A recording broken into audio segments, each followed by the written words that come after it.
സർവശക്തനായ ദൈവത്തിൻ്റെ അതിപരിശുദ്ധ നാമം അതിയായി മഹത്വപ്പെടുമാറാകട്ടെ.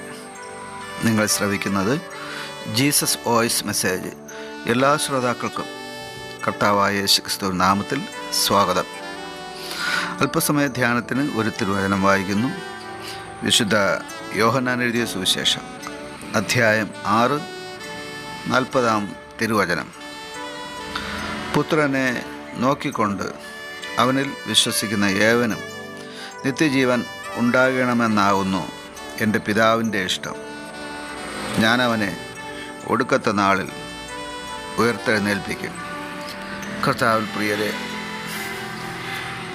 നാം വായിച്ചു കേട്ട വിശുദ്ധ യോഹന്നാൻ എഴുതിയ സുവിശേഷം 6-ാം അധ്യായം 40 തിരുവചനത്തിൽ മനുഷ്യന് ലഭിക്കുവാനുള്ള ഏറ്റവും വലിയ സൗഭാഗ്യം ഇത് സംബന്ധിച്ചാണ് യേശു കർത്താവ് ഇവിടെ പ്രസ്താവിക്കുന്നത്. എന്താണ് മനുഷ്യന് ലഭിക്കുവാനുള്ള ഏറ്റവും വലിയ സൗഭാഗ്യം, ഏറ്റവും വലിയ നന്മ?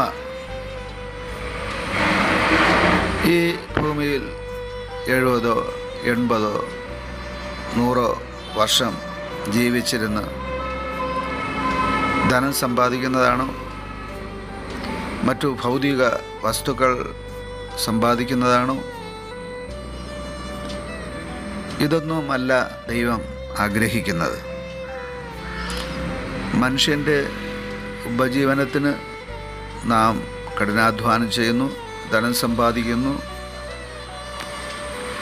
ഇതെല്ലാം ആവശ്യമാണ്. എന്നാൽ ആത്യന്തികമായി ദൈവം മനുഷ്യനെക്കുറിച്ച് ചിന്തിക്കുന്ന നിത്യതയ്ക്ക് വേണ്ടിയുള്ള കരുതൽ ഇത് സംബന്ധിച്ചാണ് ഇവിടെ രേഖപ്പെടുത്തിയിരിക്കുന്നത്.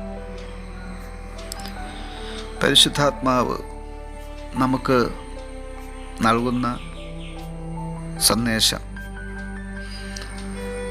പുത്രനെ നോക്കിക്കൊണ്ട്, അഥവാ യേശുവിനെ നോക്കിക്കൊണ്ട് അവനിൽ വിശ്വസിക്കുന്ന ഏവനും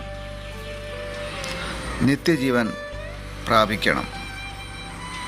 ഇത് സ്വർഗത്തിലെ പിതാവായ സകല മനുഷ്യരുടെയും സൃഷ്ടാവായ സർവശക്തനായ ദൈവത്തിൻ്റെ ഇഷ്ടമാണ്.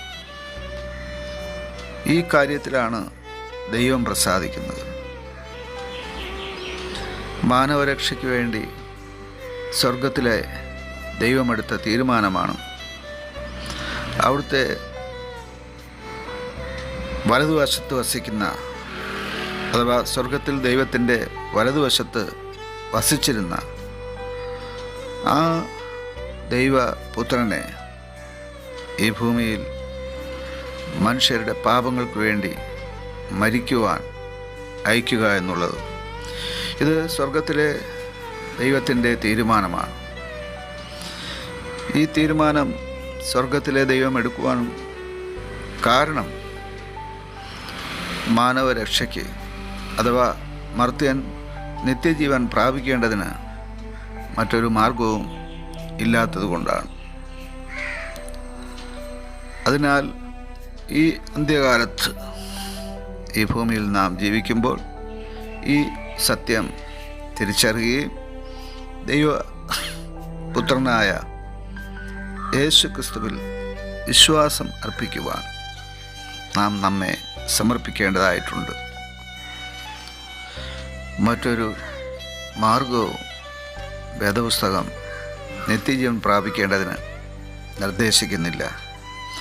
അവിടുത്തെ ഏകജാതനായ പുത്രനിൽ വിശ്വസിക്കുന്ന ഏവനും നശിച്ചു പോകാതെ നിത്യജീവൻ പ്രാപിക്കണമെന്നുള്ളതാണ് ദൈവത്തിൻ്റെ ആത്യന്തികമായ പദ്ധതി. 2-ാം സങ്കീർത്തനം അതിൻ്റെ 12-ാം തിരുവചനത്തിൽ ഇങ്ങനെയാണ് എഴുതിയിരിക്കുന്നത്: ദൈവം കോപിച്ചിട്ട് നിങ്ങൾ വഴിയിൽ വച്ച് നശിക്കാതിരിപ്പാൻ പുത്രനെ ചുംബിപ്പിൻ. ദൈവം കോപിച്ചിട്ട് നിങ്ങൾ വഴിയിൽ വച്ച് നശിക്കാതിരിപ്പാൻ പുത്രനെ ചുംബിപ്പിൻ. ദൈവത്തിൻ്റെ കോപം മാനവരാശിയെ നശിപ്പിക്കാതിരിക്കേണ്ടതിന് ഈ ഭൂമിയാവുന്ന വഴിയിൽ വച്ച് പുത്രനെ, യേശുവിനെ വിശ്വസിക്കുവാനാണ് ഇവിടെയും പറയുന്നത്. അതെ, ദൈവപുത്രനായ ക്രിസ്തുവിൽ വിശ്വസിച്ച് നിത്യജീവൻ പ്രാപിക്കുവാൻ നമുക്ക് നമ്മെ സമർപ്പിക്കാം. ആമേൻ.